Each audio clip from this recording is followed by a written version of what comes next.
August 1944, deep in Nazi-held Slovenia.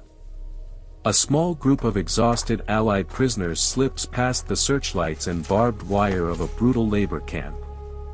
They've just done what no one had managed in 3 long years, they've broken free. One of them, a young Australian named Ralph Churches, could run for his life right now. Safety and the resistance fighters are waiting. Instead, he stops. He turns around. And he makes a choice that will echo through history. He goes back. What follows is one of the most extraordinary prisoner rescues of the entire Second World War, bolder, larger, and far more successful than the legendary Great Escape. Yet hardly anyone knows the name of the man who made it happen. How did an ordinary bank clerk from Adelaide pull off the impossible, and why did he risk everything to return? On the 15th morning, with Crete almost in sight, a German patrol boat emerged from the mist. Rifles were raised. Sharp orders cut through the air. For Ralph Churches, the war ended without him ever firing a shot in anger. The nightmare began in the spring of 1941 along the rugged Greek coastline, where the blue Mediterranean met chaos and fire. Nazi forces were storming south in a merciless lightning assault. Stuka dive bombers screamed overhead, shattering Allied lines and spreading panic. Entire divisions fell back in total disorder, leaving equipment and men scattered behind. Ralph Churches was only 22. A quiet bank teller from Adelaide who had enlisted just months earlier, expecting adventure, not abandonment. Now he stood on a smoke-filled beach with 6 fellow Australians, staring out to sea as the final evacuation ship faded into the distant haze. Burning trucks and abandoned vehicles dotted the sand like funeral pyres. Occasional ammunition dumps exploded with dull, echoing thuds. The sea lapped coldly at their boots, offering no escape route. They had been left behind to face the advancing enemy alone. In desperation, the 7 men dragged a half-rotten fishing dinghy from the dunes. Its hull was cracked and worm-eaten. They patched the holes with strips of uniform cloth and sealed the seams with sticky tar scraped from wrecked boats. Under the cover of night, they pushed the fragile vessel into the dark water. Their goal was the island of Crete, more than 100 kilometers away across waters heavily patrolled by German aircraft and naval boats. For 2 agonizing weeks they rowed only at night, hiding the boat in rocky coves and sea caves during daylight hours. They survived on collected rainwater and whatever raw fish they could catch. Hunger and exhaustion etched deep lines into their young faces. On the 15th morning, with Crete almost in sight, a German patrol boat emerged from the mist. Rifles were raised. Sharp orders cut through the air. For Ralph Churches, the war ended without him ever firing a shot in anger. The Germans wasted no time. They crammed the captured men into suffocating cattle wagons and sent the train rumbling northward. Conditions inside were inhuman, no water, no sanitation, barely any room to breathe or sit. For 6 nightmare days the train crawled across Europe. Men fainted from thirst and overwhelming heat. Those who collapsed and failed to rise were dragged to the door and thrown onto the passing tracks without the train even slowing down.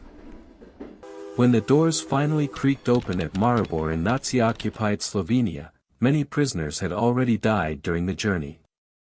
The survivors who stumbled out looked like ghosts, hollow-eyed, weakened, decades older than their actual age. Stalag 306 was never meant to be a normal prisoner of war camp. Its only purpose was slave labor, repairing the vital railway lines that Allied bombers repeatedly destroyed.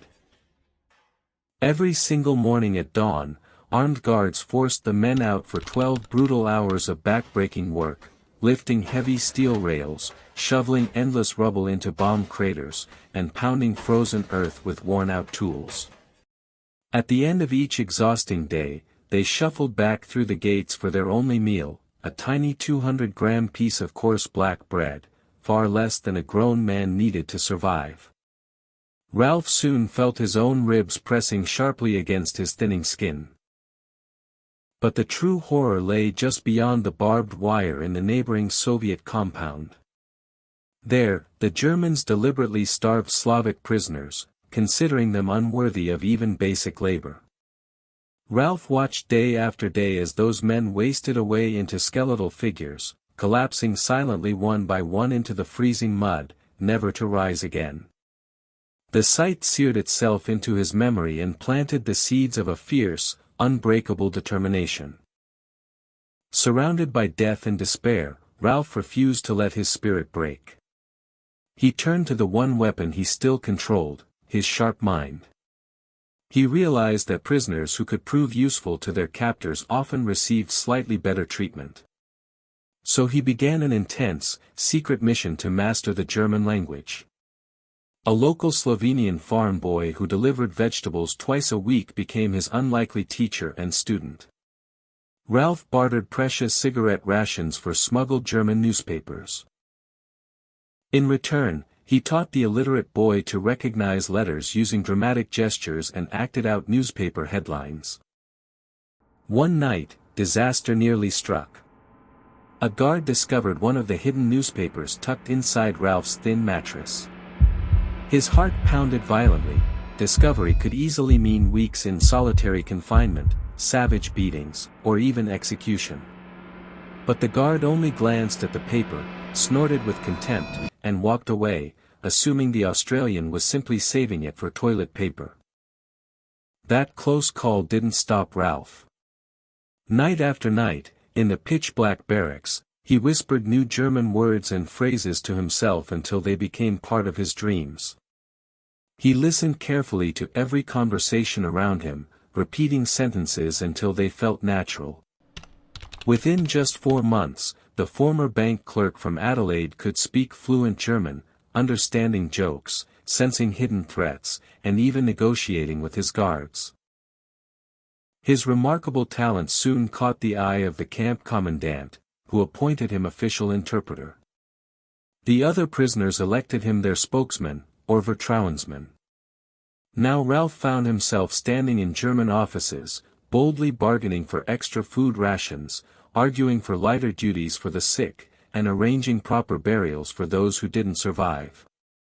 The guards began addressing him politely as Herr Churches. His Australian comrades, however, gave him a more affectionate nickname, the Crow, a playful reference to Adelaide's slang for South Australians. While he smiled and translated, a dangerous secret question hung in the air: what was this clever young Australian really planning while he stood so close to the enemy? By early 1943, Ralph had personally helped bury 47 of his comrades. He kept a hidden notebook where he carefully recorded each name and serial number in neat columns, as if keeping account of a debt the world owed them. Every new entry strengthened his conviction: simply waiting for the Allies to arrive was not patience, it was slow suicide. The war was turning in the Allies' favor, but progress was painfully slow. At the current death rate inside the camp, many prisoners would never live to see freedom. Ralph attempted solo escapes twice. Both times he was recaptured and suffered harsh punishment, days in a dark concrete cell on half rations, plus brutal beatings that left his body covered in bruises for weeks. The pain was terrible, but cold logic hurt even more. A single man wandering through Nazi-occupied Yugoslavia without papers, maps, or local contacts had almost no chance of survival. Hope arrived with a new prisoner, a New Zealander named Freddie Russell who had fought side by side with Yugoslav partisans. He brought critical intelligence, secret mountain trails, coded signals for contacting resistance cells, and the location of hidden Allied airstrips used for nighttime evacuations. Ralph understood they needed far more than a simple breakout. They had to build an entire secret pipeline first. Forged identity papers, safe houses with sympathetic locals, and most importantly, the trust of the partisan fighters. Using his privileged position as interpreter, Ralph gained rare permission to move outside the camp wire. On escorted trips he passed coded messages at pre-arranged drop points. He quietly recruited a local blacksmith to forge documents, convinced a farmer to hide men in his barn, and used a sympathetic priest to relay information through his parish network. Month by month, link by fragile link, Ralph constructed an underground lifeline that stretched from the edges of Stalag 306 all the way to safety deep in partisan territory. Late August 1944. Early one morning, Ralph and 6 trusted companions slipped away from their work detail and disappeared into the surrounding woods. Against all odds, they had achieved the impossible, they were free. As the small group hurried toward the waiting partisan rendezvous, Ralph suddenly stopped. In his pocket he carried a worn, creased photograph of his beloved wife Ront. On the back, her familiar handwriting still read, "Come home to me." Freedom was finally within his grasp. He could keep running and perhaps see her again. But the faces of the hundreds of men still suffering behind the barbed wire haunted him. In that quiet forest moment, Ralph made the decision that would define his life. He turned around and headed back toward danger. The very next morning, with the support of roughly 100 Slovenian partisans from the Ljubo Surser Brigade, Ralph and his close friend Leslie Laws returned to the railway work site near Ožbalt. As the usual morning train arrived and unloaded nearly 100 more prisoners under only light guard, the partisans struck with speed and silence. No shots were fired. Guards were quickly overpowered or persuaded to stand down. In a matter of minutes, the resistance fighters liberated the bewildered POWs. British, Australian, New Zealand, and French soldiers alike. Additional raids on nearby work farms freed even more men. The growing column of escapees and their partisan protectors slipped deep into the forests as German forces scrambled to respond to the shocking breach. The real test was only just beginning. Over the next 2 weeks, more than 100 escapees, protected and guided by courageous Slovenian partisans, undertook a grueling march of roughly 250 to 285 kilometers through enemy-occupied territory. They crossed steep mountain ranges, pushed through thick forests, and forded cold, swollen rivers. They traveled mostly under cover of darkness, sheltering in remote mountain villages whenever possible. German patrols and reconnaissance aircraft hunted them relentlessly from the air and ground. Heavy rain soaked their thin clothes. Constant hunger gnawed at their strength. Blistered and bleeding feet left painful trails behind them. Moments of near betrayal and sudden alarms kept every man on edge. Through exhaustion, fear, and pain, Ralph and Les maintained calm leadership and discipline. The shared hardship forged a deep bond between the Allied prisoners and their Slovenian protectors. Ordinary people risking their own lives for strangers in the name of freedom. Finally, the weary column reached a partisan-controlled area near Semic and Otok, close to the Croatian border.